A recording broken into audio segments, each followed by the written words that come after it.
Soy el teniente de policía Rodney Orlando Rangel Quinteros. El cargo que yo desempeñaba durante la investigación fui designado como oficial del caso para realizar dicha investigación, más conocida hoy en día como el caso León de Troya.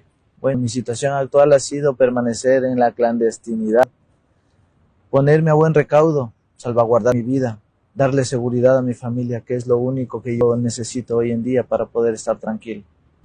Es evidente que una vez que cuando se hizo público esta investigación más conocida como León de Troya, que está relacionado a vínculos entre la mafia albanesa y el actual gobierno del presidente Guillermo Lasso, empecé a recibir los mensajes que fueron enviados a mi celular, ¿no? Y posterior a ello alertas por fuentes humanas que obtuvimos en las que indicaba que querían atentar en contra de la vida de Anderson Boscan, del hoy difunto Fernando Villavicencio, en contra de mi teniente coronel José Luis Erazo Villarreal.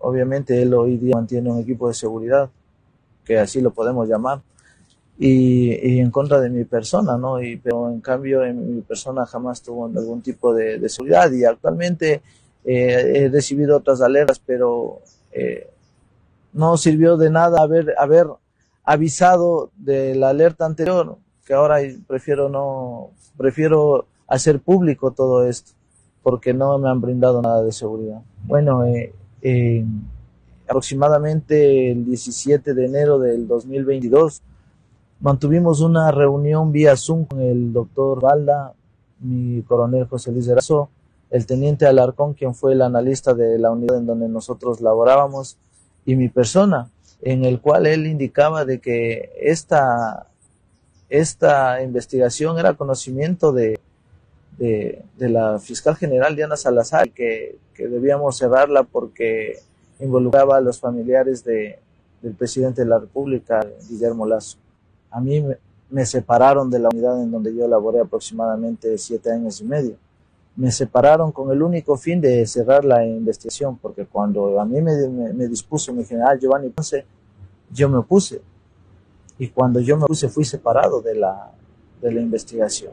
De hecho, la única persona que un poco se preocupó, pero también porque él quería saber qué sucedía dentro de este caso, era el hoy difunto y ex asambleísta Fernando Villavicencio, que más o menos unas 3 veces tuve comunicación con él, en el que él me dijo que cualquier cosa él se encontraba a las órdenes, que pidiera alguna situación que yo necesite, y yo lo único que le pedí es que me acerque a mi familia. No sé si eso influenció para que yo pueda retornar a trabajar en la ciudad de Quito aproximadamente en febrero del 2023. Bueno, desde que iniciamos la investigación se pudo ir obteniendo información que alimentaban las premisas que hacían ciertas las palabras de las fuentes que nos brindaban la información, las fuentes humanas que nos brindaban información, ¿no? Y vinculaban a la mafia albanesa con Rubén Cherres, Danilo Carrera, y obviamente Danilo Carrera es el cuñado del actual presidente de la República del Ecuador, y a través de ellos influenciar para colocar a varias personas en diferentes puestos públicos. Britannica, un ciudadano de nacionalidad albanesa, exigía a Rubén Cherres la colocación de Bernardo Manzano como ministro de Agricultura. Rubén Cherres exigía a través de Danilo Carrera y de Rafael Guerrero hacia el presidente Guillermo Lasso para la colocación de este ministro, ¿no?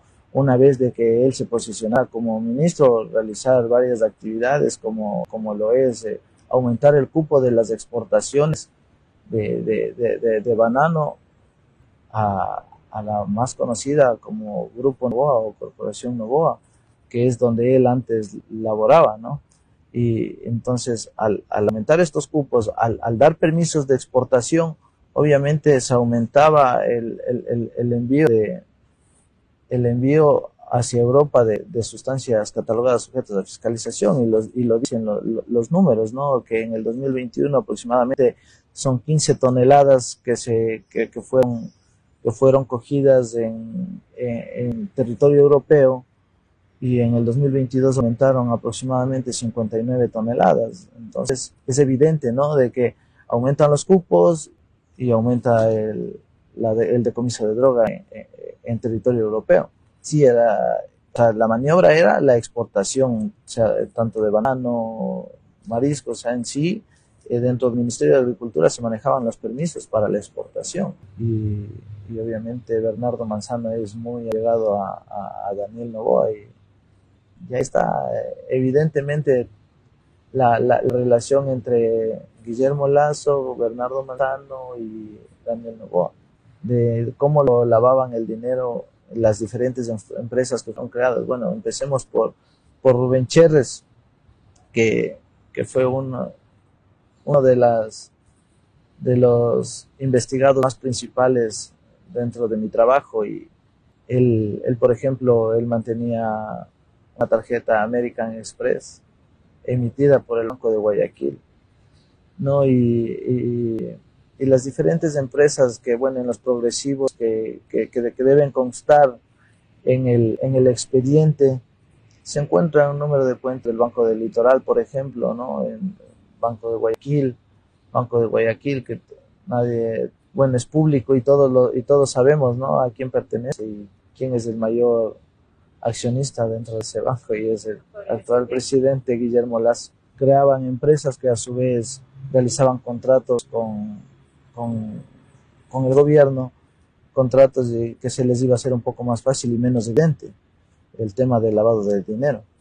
Bueno, las empresas ya eran creadas ya por personas externas que se dedicaban al ilícito. La función específica de Bernardo Manzano en sí fue aumentar los cupos de exportación de banano a la corporación Noboa y otras empresas. No podría aseverar nada en cuanto a la muerte de Fernando Villavicencio. Hubo una alerta por parte de las fuentes humanas de que querían ir en contra de Anderson Bostán, en contra de Fernando Villavicencio, mi coronel Erazo y mi persona, ¿no?